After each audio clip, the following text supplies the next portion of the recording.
Good morning, Otters, and today is Tuesday the 15th of December, and we're nearly at our last English lesson whilst doing our home learning.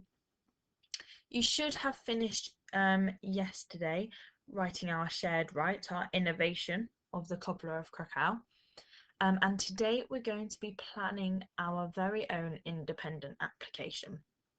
This is us planning ready for our hot write, which you will be doing tomorrow. We're just going to quickly go through the sorts of things that you should be including into your story, and hopefully you already had a bit of a practice with your innovation at writing these. What is in our Every Time I Write toolkit?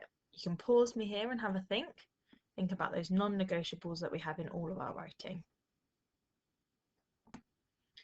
Hopefully you came up with capital letters and full stops or ending punctuation. Should be trying to join your handwriting and writing in paragraphs, not forgetting to indent at the start of the paragraph. As well as that, we want to hear some really good adjectives and adverbs, some of that wow vocabulary that we might have written in our Magpie books. And we want to use a variety of sentence types, okay? So some fronted adverbials, maybe list sentences, 3ED sentences, all those things we've been practicing in English. Also, oh no, I was going to go one step ahead.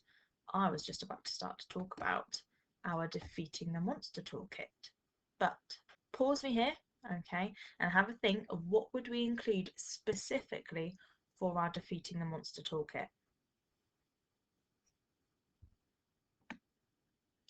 Right then, first things first is we want to be doing show not tell. I don't want you to tell me that the dragon is happy or sad. You need to show me. So did he have a smile on his face? Were tears streaming down his cheeks? Okay, show not tell is really important as you move up through the school. That's what changes your writing from a year 2 writer, the dragon was sad, to a year 3, a key stage 2 writer saying the dragon had eyes were overflowing with tears and his cheeks were his eyes were red and puffy, for example. As well as this, we want our double ly adverbs at the start of sentences, okay? And we've had a lesson on this, we've practiced this, and it was pompously and rudely with the king, okay? And you've also already had a go at writing that in our shared write. As well as this, we're going to try 2 pair sentences, and if you can remember our story map, that was our sated and happy, warm and dry, Smock the Dragon of Wable looked out from his lair up top of the hill. As well as this, we've got our 3ED sentences, and we use that to describe the prince in our model text. So we had frightened, terrified, exhausted.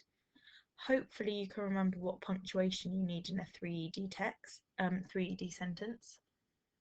It's a comma. Okay, so frightened, comma, terrified, comma, exhausted, comma. All right, you need comma in between every single ED there. As well as this, we've got speech, verb, action, and that's just practicing using our inverted commas for speech and trying different types of speech. So having that reporting clause, the speech bit at the beginning of your sentence and telling me who said it at the end. You can also swap it the other way around. So you have the speech, the reporting clause at the end of your sentence and whoever is speaking at the beginning. For example, Crack shouted across the noise of the room, I can't wait to defeat the monster.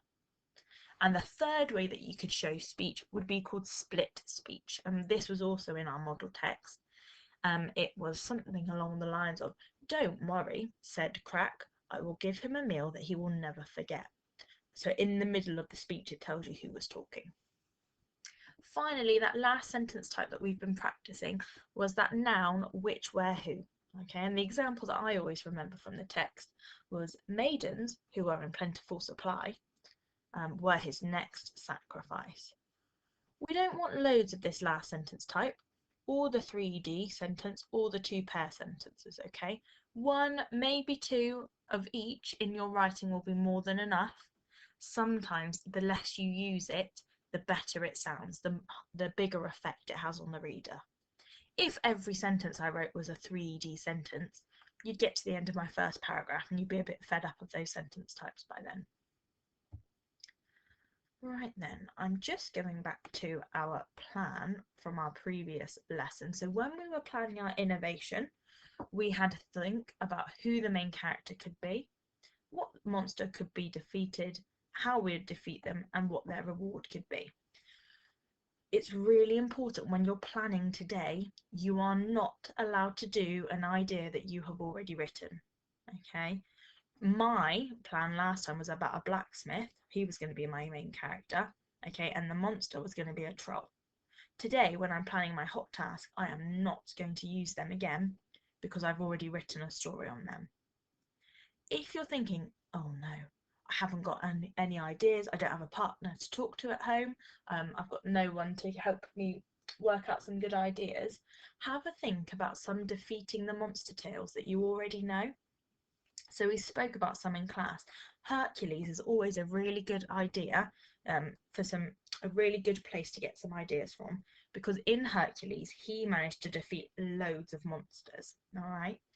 If you want, you could do some research of some Greek myths, such as Theseus and the Minotaur, and there's some really good examples of some monsters that are defeated.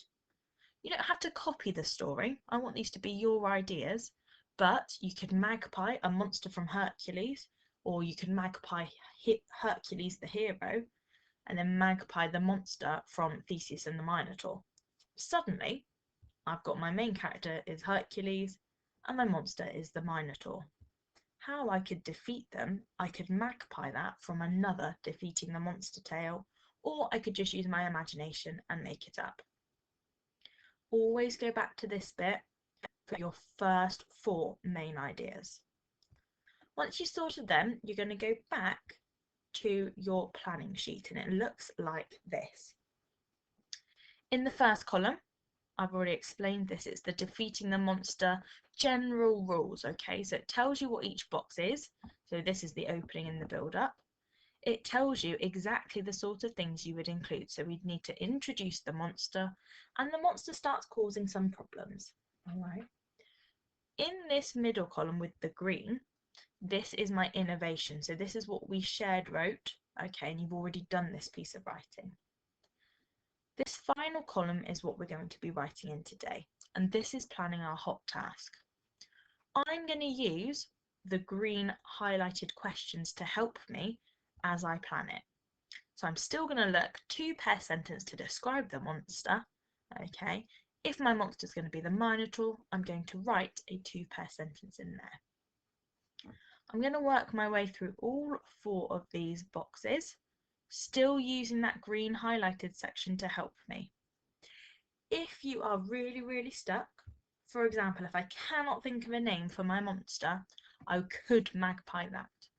That's not going to affect my story if I magpie that, or if I magpie Crack or Smock, okay? It won't change my story. What I don't want is for you to write Smock and Crack, the cobbler of Krakow and the dragon. I do not want you to copy that story. This is your own thing, okay? You could magpie a dragon, but it does need to be some of your own ideas. That's it from me for teaching today. Use this time wisely. I need to have this whole column filled out because tomorrow you're going to be writing your hot task. Use this to help you. Use the first column to help you, and use the model text and your innovation, what you've been writing the past few days, to help you. When you've planned all this, have a read through it, okay, and go back to this yellow toolkit and say, have I got a 2-pair sentence? Have I got an ly starter? Etc, etc. We've used this format before. Your parents might not have seen it, but you know what we're doing and you know how to plan your story. We are not writing our story in this plan. We just want your ideas on paper to help with our writing. Good luck, guys, and I will see you tomorrow ready for our hot task. Bye.